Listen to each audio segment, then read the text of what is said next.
Ассалаумағалейкум қазақ елі, қадірменді бауырлар.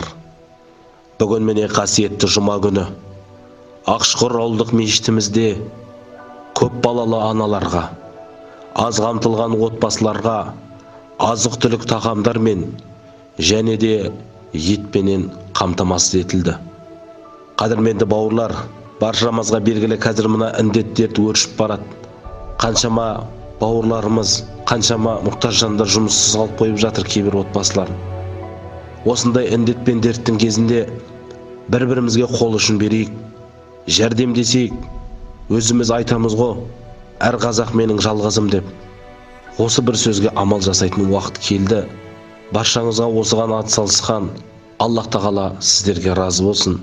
Еліміз аман, жұртымыз тыныш болсын.